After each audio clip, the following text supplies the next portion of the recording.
Well, my fellow gamers, it's happened again.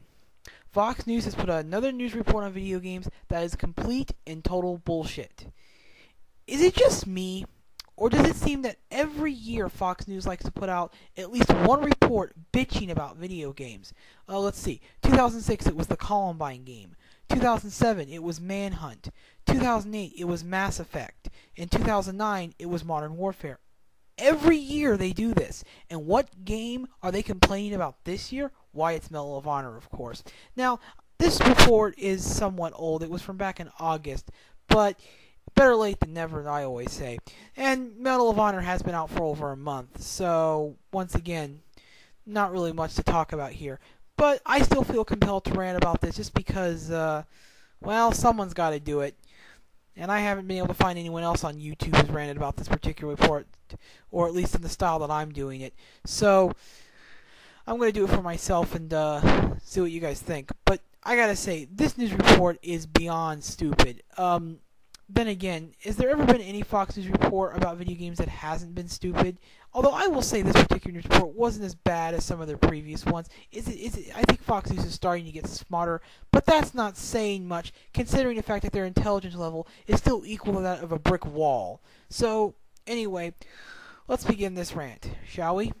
Welcome back to Fox and Friends, a story we've been talking about all morning long. War turned into a game. We've seen video games like this for years, but the new version of EA's Medal of Honor is set in modern-day Afghanistan and allows players to play as the Taliban against the U.S. with the objective of gunning down American troops.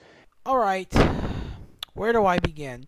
First of all, you got the facts. I won't say completely wrong, but you didn't get them completely right. First of all, it's a multiplayer mode. It's a two-player mode. I'm sorry, a team-based mode deathmatch where each players are divided into two teams, and the objective is to kill each other, and the team that gets the most kills wins. And basically how it works is this. One team dresses as American soldiers, the other team dresses up as Taliban terrorists. That's it. It's basically a multiplayer mode. It's not that the main storyline or the campaign mode of the game has levels where you play as the Taliban and your mission is to gun down American troops. That's completely false. That's not the same thing, okay? So you're giving them false information. Great job. Less than 30 seconds, and Fox News has already gone off the deep end. Karen Meredith is a Gold Star mom and writing about this, and she's speaking out, and she joins us this morning. Karen, nice to see you. Good morning. So what is your problem with this game? How is this any different, as many would say, than kids playing cops and robbers? Somebody has to play the bad guy. Wow. That's got to be the smartest thing that's ever come out of Fox News since, never actually. They've never said any, of all the reports that they've done bitching about video games, they've never said one thing that was logical. Except for this. Now, granted, it's going to get stupid, believe me. And I will go far as to say that I'm just going to let you guys know this news report isn't as bad as some of their previous stuff, but it's still pretty fucked up. But anyway, back to what he said.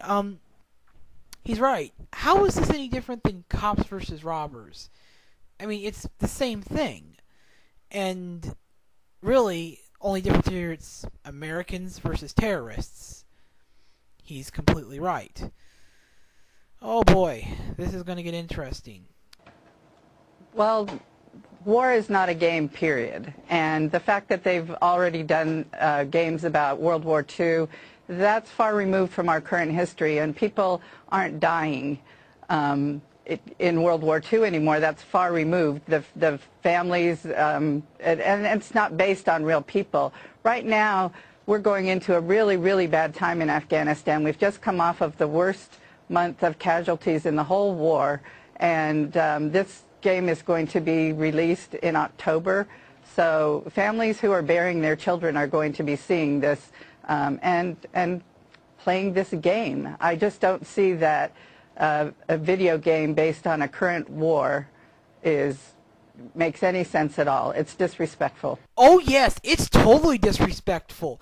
Okay, let me explain something to you. Why is it okay for there to be movies, shows, books, and songs based on things that go on in based on the current war going on in Iraq. But when we go into the territory of a video game, it's wrong. And don't give me this interactive bullshit. That's completely out of line. I'm sick and tired of people using interactivity, the fact that you play the games, the fact that they're called games, or the fact that we play them. They try to use that because war is not a game. I hate it. I hate when they use that. The fact as an excuse to try and say, well, this is wrong compared to a movie or a book or something. It's completely stupid and retarded on so many levels. It doesn't even come to make sense. I mean, it's totally disrespectful. No, it's not. Nobody really cares what you think, obviously. And second of all, the whole fact that the reason why it's inappropriate because it's based on a war that's currently going on is also bullshit. It's completely and utter bullshit. Just because it's based on the war that's currently going on doesn't mean it's inappropriate. Once again, why is it okay for a video game and everything... I'm sorry, why is it not okay for a video game, but everything else gets the pass? And it's not to say that some people haven't been offended. I mean, there were some movies about things that went on, and I mean, there's been shows and stuff and books about things that have gone on in Iraq that have been somewhat questionable, but nowhere near the level amount that's been going with this game. It's so disrespectful. Oh, screw you, lady. Well, it's disrespectful, perhaps, but EA has a response, and they say, Electronic Arts, the makers of the game, they say Medal of Honor is set in today's war, putting players in the boots of today's soldiers. We give gamers the opportunity to play both sides. Most of us have been doing this since we were 7. If someone's the cop, someone's got to be the robber, as I just said, and someone's got to be the pirate, somebody's got to be the alien. In Medal of Honor multiplayer, someone has to be the bad guy. Someone has to be the Taliban in this game. Remember that it's a multiplayer game, so you have certain people playing against other people around the world. And these games are incredibly popular. What do you say to Electronic Arts' response? Well, I gotta say that did Electronic Arts have to spell it out for you? I mean, basically he just corrected himself, and I gotta say it makes a lot of sense. They're right, And one of the things about this game is this game was developed in collaboration with the United States military. In fact, some of the people who worked on this game and who are playing this game are people who were soldiers or who either were soldiers or still are soldiers currently fighting in this war. They wanted to take the experiences that they learned, the experiences that they had gone through and learned about in Iraq, and they wanted to turn it into a video game. So to say it's disrespectful to the soldiers who are currently serving and the ones who lost their lives is complete bullshit, because the soldiers who currently served, some of them had worked on this game. Now you may say, well, they don't understand. You might say some stupid things that they don't understand the dead, like the fact the dead soldiers. Do you think they would, like, if they were alive? Do you think they would want a game made about something they died in? Well, they won't know because they're dead. But I'm pretty sure that a good number of the soldiers and the people in the military who helped EA work on this game, I'm pretty sure some of them had lost friends who also military with them had lost people during this war conflict as well. So I'm pretty sure they felt some of that pain too. But yet they were able to get over their pain and try to make something out of it. And of course, you might say something like, well, they have issues or they're terrible or something like that. I know that's something like what this woman would say, but of course, for you to call a soldier a terrible person because they make a video game out of their experiences, yet they have the right to yet they still put their lives on the line for you and me and everyone else in this country, is kind of sad. So I hope we don't have to cross that bridge.